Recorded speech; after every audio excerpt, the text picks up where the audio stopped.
And let's talk about another awards season, movie that debuted, I believe. Was this one at TIFF? Was Wake Up Dead Man at TIFF, or was that at Venice? That seems like a Venice movie. That was Venice. Yep, Wake Up Dead Man, a Knives Out mystery, the third installment for the Knives Out franchise following Glass Onion. So we got the new trailer. It's debuting or releasing December 12th on Netflix. I assume it's going to have a short theatrical window, just like Glass Onion did. Ricky Flex, thoughts on this trailer? I am not as excited for this as I was for Glass Onion. Really? Glass Onion was the sequel to Knives Out. The expectations were a lot higher. Glass Onion comes out. We saw it in the theater. I also saw Knives Out in the theater. Still one of my favorite movie theater experiences in a packed theater when it came out. But I liked Glass Onion. I actually did rewatch it recently. At my house. Yes. And it was a good throw it on. I'm exactly. not. It's not aging that well, in my opinion. I agree. It's just not aging well. Will this age better than Glass Onion? I think so, because it's less on the nose for society right now as Glass Onion. With COVID and like personalities that are very like celebrity personalities and whatnot. This feels like we're getting back to the Knives Out original roots. So I do like that. I like the cast. I do love whodunits. And Daniel Craig, this is his role. Going to be at a different point of his life. Hopefully it's, again, less polarizing here. I think it's going to be good, but I'm not as excited as or hyped up as I was for Glass Onion. Is that fair? No. Why? I cannot wait for this movie. What? Well, there's one reason why I cannot wait for it that stands out. I always love Benoit Blanc, but you're right. It's Josh O'Connor. Like, I cannot wait for his performance in this movie. I think you can already tell from this trailer he's going to steal the show. He is, like, when he was cast in this and you saw the initial images, they kind of gave a vibe that, he could be the first suspect.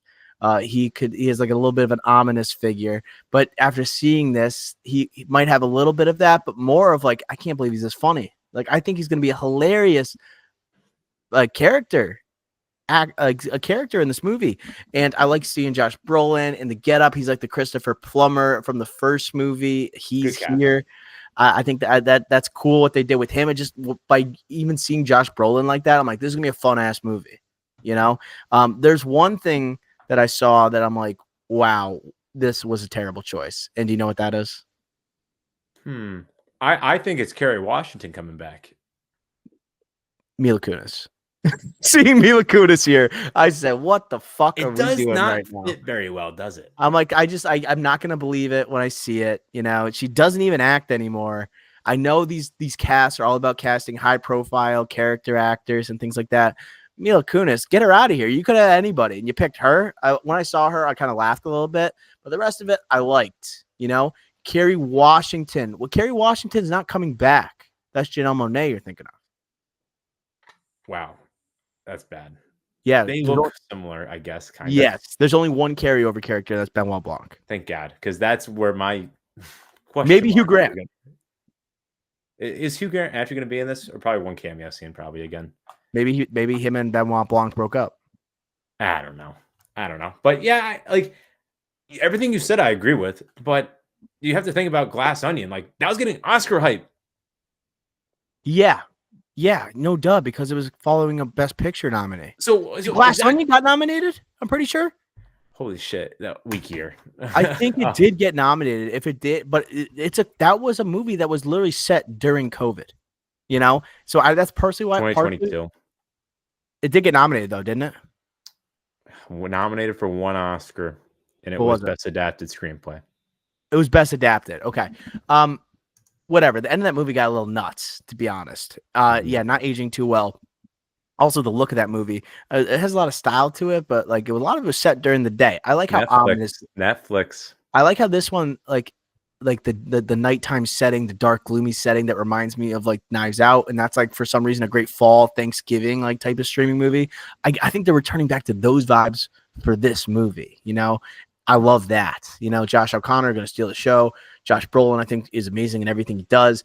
Benoit Blanc, like, he's not too zesty in this trailer as he was in Glass Onion. I think they toned him down a little bit. I think they're making smart decisions to kind of go back to what Knives Out was and focus more on like what made that movie successful. They I totally agree. We're getting the same vibes, or we're getting the same tone or vibes from this trailer as the first one.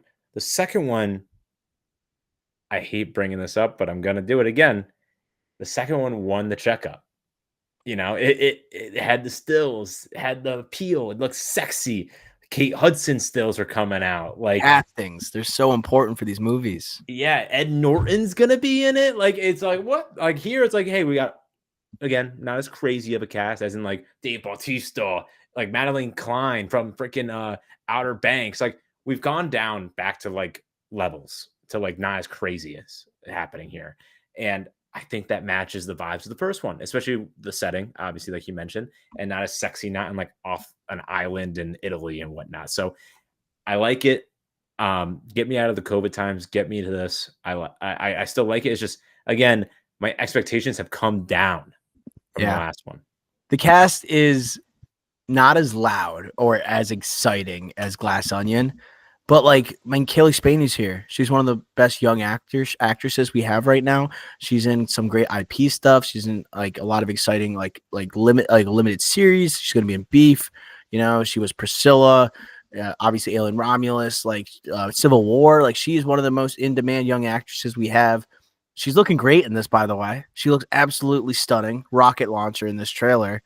And then Jeremy Renner, like, back in this. I'm kind of interested. Like, the way, you know what kind of vibes he was giving off? A little bit of Don Johnson and Knives Out. That's what I kind of get. Like, I think he'll be good in limited screen time, and that's all you're gonna get. Like, I don't anticipate he's gonna be doing too much in this movie. Like Josh O'Connor and Benoit Blanc, I think that's gonna be like, also reminds me of like Keith Stanfield and Benoit Blanc in the first movie. You know, I want that type of tag team. And my last takeaway before I throw it back to you for a final take, I think when I saw that last part of the trailer where you had Josh O'Connor saying, Benoit freaking Blanc and I are going to ask you some questions, and you're going to answer them, and we're going to get to the bottom of who killed Monsignor Wicks and why, and then that's it. I just wrote down the entire thing. But when he did that, he looked like the guy from fucking Ratatouille, dude. Like, he looked like Linguini. He is Linguini. Are you saying we're going to do a Ratatouille live action movie? No, but did he not give you Linguini vibes after he did that? And like, now that I'm thinking about it, yes. Like, he is Linguini, dude. I immediately, when I saw Jeremy Renner in the show, I'm like, that's Don Johnson from Knives Out. I love it. When I saw that, I didn't think of that. I thought, I don't know if that was funny, but it will be funny because it's Josh O'Connor in the theater. And now I'm thinking, crap, that's Linguini. So thank you. I appreciate it. Like the comedic part didn't hit as much because you're not in the moment. The context isn't there or anything like that. So it kind of feels off. But he's going to be amazing in this movie. He's my most anticipated performance from that alongside Daniel Craig.